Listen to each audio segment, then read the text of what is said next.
So students, you can clearly see that the board has been divided into two sections. In the first section, I have written down the transactions, and in the second section, I have given you the format of the journal along with the journal entries.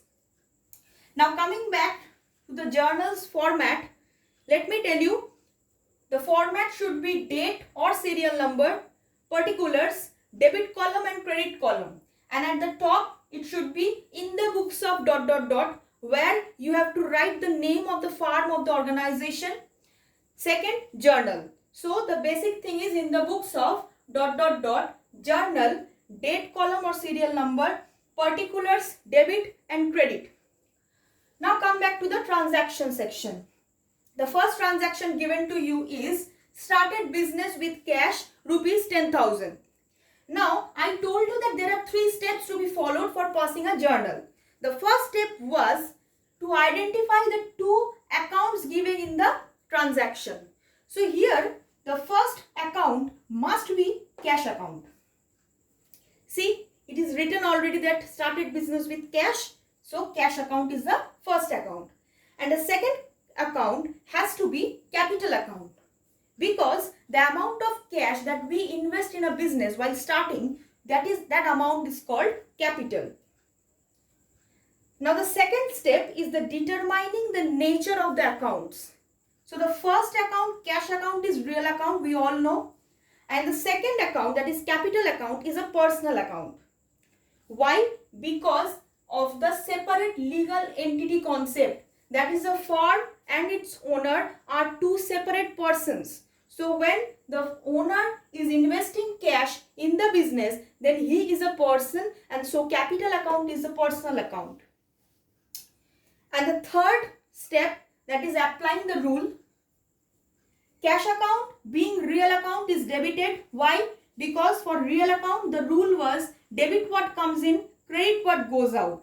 Cash is coming into the business, so cash account is debited, and capital account being personal account is credited, because the rule was debit the receiver, credit the giver.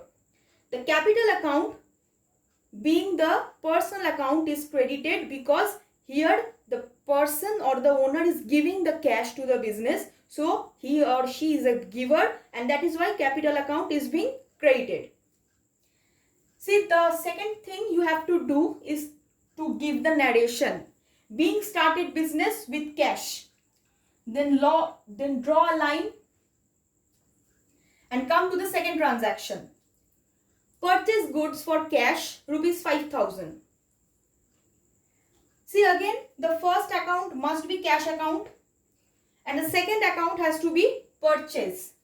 See, for firm, purchase is an expense, because while we are purchasing goods, so cash is going out, right? We are paying cash for making that purchase. So purchase account is another account. Now apply the rule. Oh sorry, I forgot to mention the nature of the accounts. Purchase account is a nominal account, since you know that it is an expense, so it has to be nominal account, and cash account we all know is a real account. So now apply the rule. Purchase account being nominal account and an expense is debited, because for nominal account the rule was debit the expense and losses, credit the incomes and gains. And the second, cash account being real account is credited because cash is going out, and we know as per golden rules of accounting, real account is credited while something is going out of the business. So cash account being real account is credited. Again I have given the journal narration, being goods purchased for cash. The third journal should be purchase land by check rupees 80,000. So here let's identify the 2 accounts first. The first one is land account. Why? Why not purchase? In the previous journal it was purchase goods, here purchase land. But in the previous journal I said that the account is purchase account. But now I am telling in the second transaction that the account has to be land account. Why? Because when a particular or a fixed asset is being mentioned, like here land, you have to use that account. But if it is written goods, bought goods, purchase goods, then you have to go for purchase account. Am I clear? So now coming back to the third journal, land account is one of the accounts and the second account is bank account. Why? See, check. Check implies that the transaction was being taken place through bank. So the second account has to be bank account. See the journal, land account is a real account, asset we know. Second, bank account. Bank account is a personal account. So apply the rule, land account being the real account is debited because land is coming in, debit what comes in, and bank account is a personal account, giver credit. So land account being real account is debited and bank account being personal account, giver is credited.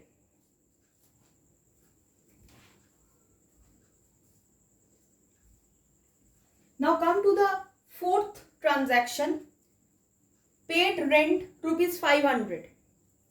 Here let us identify the first two accounts. So one account will be rent, clear, and the second account is to be either cash or bank, because we will pay the rent either in cash or by check. So obviously the second account has to be either cash or bank. So I am proceeding with cash. So the two accounts identified are rent account and cash account.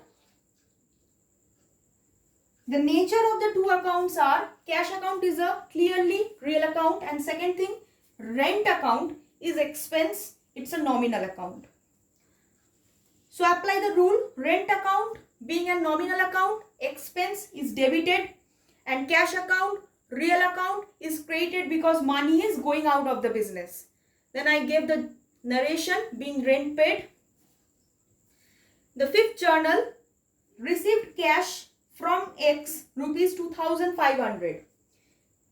See, the first account is to be cash account because cash is being received, and the second account is X from whom I am getting the money. So both the accounts are given in the transaction only.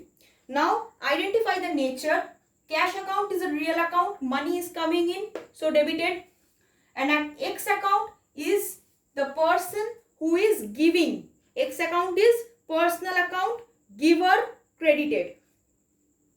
Last one, sold goods for cash rupees 70,000. See, here also we are getting both of the accounts. Cash account, since money is coming, you are selling goods, and sales.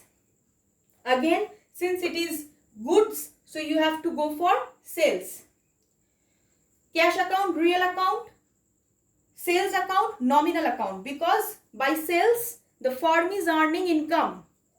Now cash account, real account, money is coming in, debited, and sales account, nominal account, income credited.